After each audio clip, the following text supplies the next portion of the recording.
saw the fellowship as probably the steepest learning curve possible out of business school. So for me, as I was approaching opportunities post-business school, I wanted something where I would have the ability to learn as much as possible right away. And I see the fellowship offering that exact mix of what I wanted. I get to see private equity, and from my perspective, from three very unique lenses, from the perspective of the investor, the portfolio company, and as an LP. So to me, that was very attractive. Coming from a banking background, I wanted to move over to the investor side.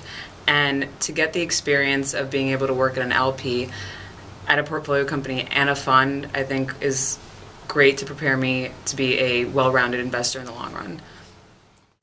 I think a combination of the rotation, the opportunity to sit at the private equity firm and the portfolio company and the LP will give you a unique perspective. And for me, I want to be a long-term private equity investor, and I think having that experience at a young age would be extremely valuable to my career down the road.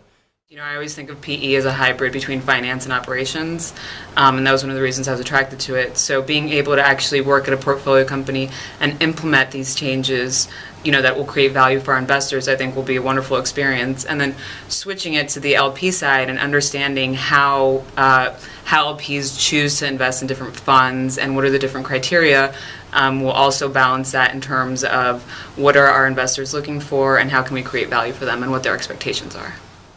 To sit in a LP's office is again a different perspective, and I think when you can better understand their motivations, their insights, and what they're looking for, whether you're trying to manage and operate the company or trying to fundraise. So to have a perspective on how LPs evaluate private equity firms and look at sort of putting money to work with different firms, I think can only be a incredibly valuable asset to have and sort of experience to have going forward as I hopefully become more senior within the private equity realm and I'm more responsible for having to have those day-to-day interactions with LPs and really express my fund's sort of unique value proposition to them in order to raise capital.